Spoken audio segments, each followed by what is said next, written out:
Salut la famille, j'espère que vous allez bien. Alors moi je vais super bien. Une vidéo à chaud.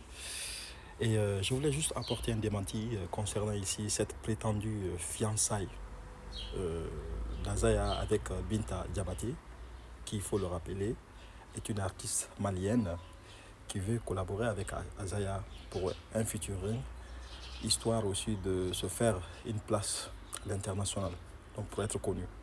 Vous savez, quand on est artiste, forcément, on a besoin de collaboration, on a besoin de featuring justement pour aussi booster aussi sa carrière. Et c'est ce que justement Azaya est en train de faire actuellement avec Binta Diabaté. Mais il y a beaucoup de rumeurs qui coulent actuellement disant que les deux seraient sur le point de ficeler leur fiançailles et que désormais ça sera le mariage entre Azaya et Binta Diabaté, qui est une artiste, je le rappelle encore toujours, malienne, qui est très bienveillante, parce qu'à travers les vidéos, surtout l'assistance qu'elle fait aussi avec Azaya, ça prouve à suffisance que c'est une fille qui est une dame qui est bien élevée, qui est bien éduquée.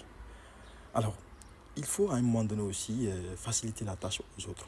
Parce qu'il y a trop de fausses informations qui diffusent un peu partout. On diffuse des fausses informations ça et là. Azaya n'a jamais dit qu'il s'était séparé avec Yelka Bintou.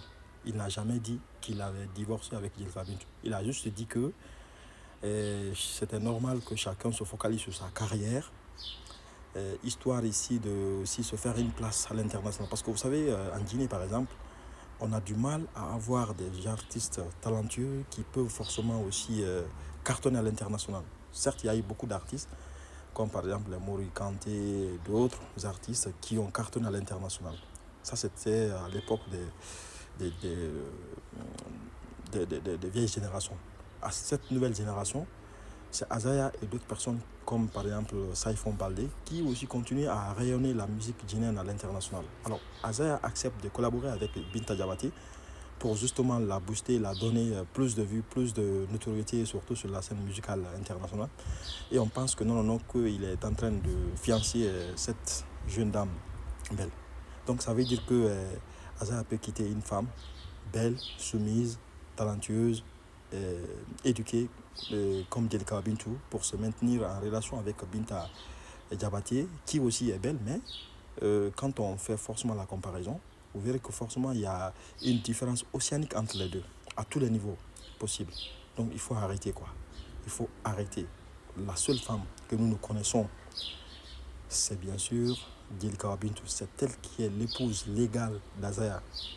Maintenant, il peut y avoir de séparation de corps, ce qui est tout à fait normal. À un moment donné, les deux peuvent décider, par exemple, de s'éloigner, histoire aussi de prendre de l'air. Mais cela ne veut pas dire qu'ils se sont séparés et qu'il n'y a plus rien entre les deux. Non. Moi, je vous dis que les deux s'aiment jusqu'à présent. Pour preuve, le jour où on les a octroyé ce mémorandum d'entente venant de la présidence, ils se sont même embrassés, ils se sont pris les bras.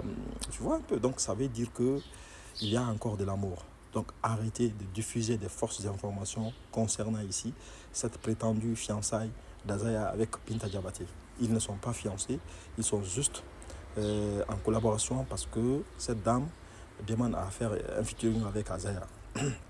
Donc c'est un peu ça. Et aussi il faut remercier aussi le peuple malien qui est un peuple frère, qui continue à faire des gestes vraiment honorifiques à notre artiste Azaya. Azaya a réussi récemment un immeuble plus une voiture de luxe de la part d'un richissime homme malien, en l'occurrence ici Samasekou.